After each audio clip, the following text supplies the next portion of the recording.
Something is quietly working against you every single day as a dentist. And no, it's not the economy, insurance companies, or your patients.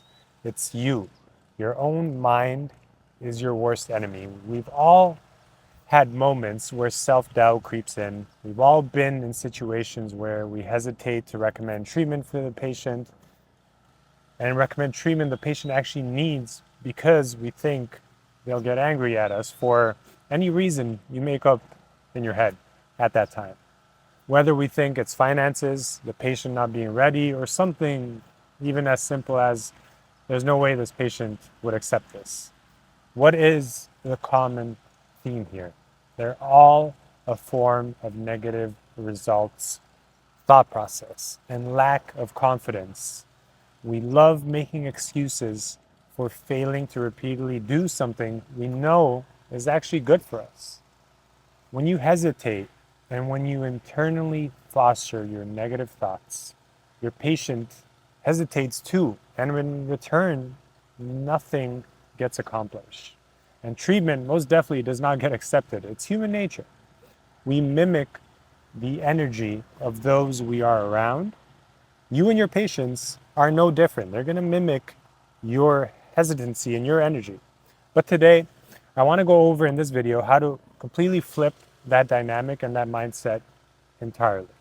So, what is actually happening in these situations and why are we generating negative thoughts?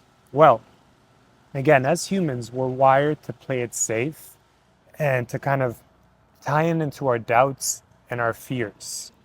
We justify those thoughts and feelings using phrases like patients won't agree, this won't work, maybe next time, stories we've made up in our heads, again, in our minds, in our heads, to keep us safe, to keep us comfortable.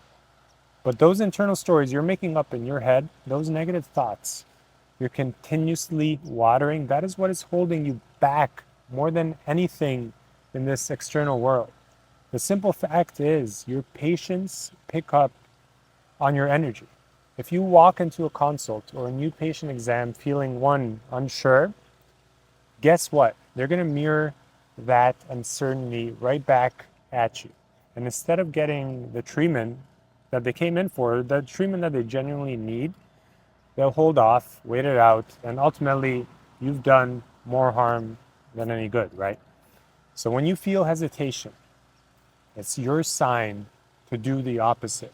When your patient hesitates, again, it's your sign to do the opposite. It's your moment to present yourself in a way that the patient hasn't experienced before in any dental office. And I get it, it's easier said than done. So let me break it down into actionable examples in this video. So the patient says, let me ask my spouse first. Easy to turn that into an excuse of not doing anything, right?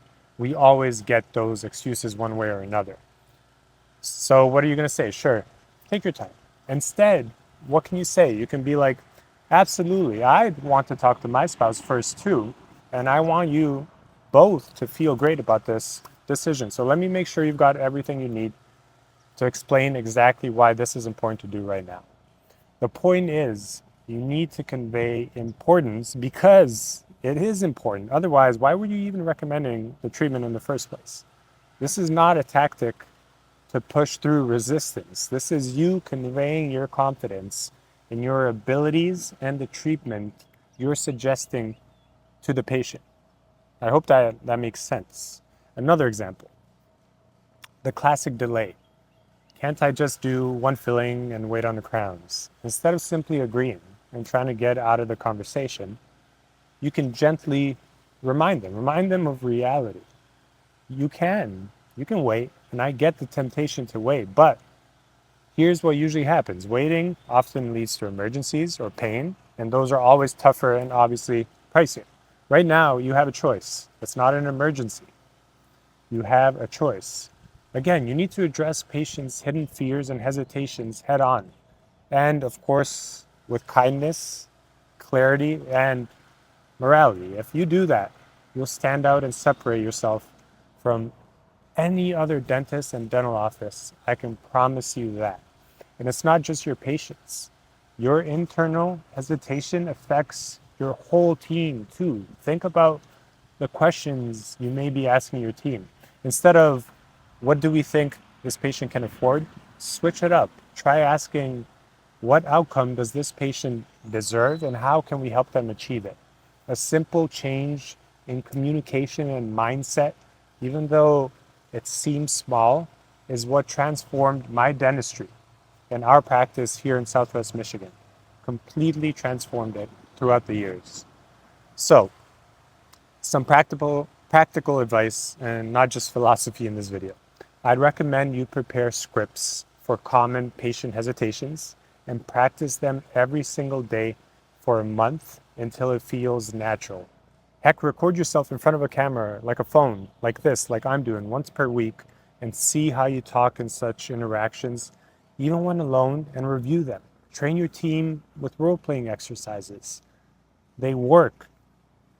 Make this stuff routine. Normalizing this and focusing on your communication and mindset is going to transform your practice. At the end of the day, dentistry and leadership in your practice isn't about giving orders or just financially owning or being the boss of this clinic.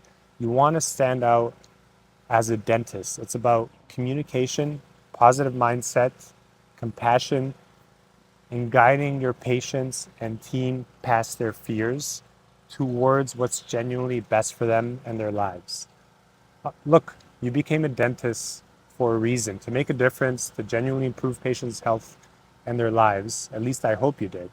And most importantly, improve your own life. So take a minute after this video, write down one area where self-doubt or hesitation is sneaking into your decisions. And I urge you to challenge it and to come up with solutions on how to overcome them.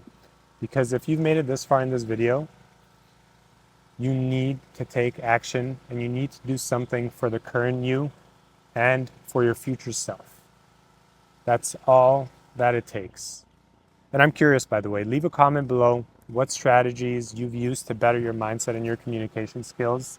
If you're already on a journey like this in terms of improving your communication, your thought process, and the way that you think. Until then, I'll see you in the next one.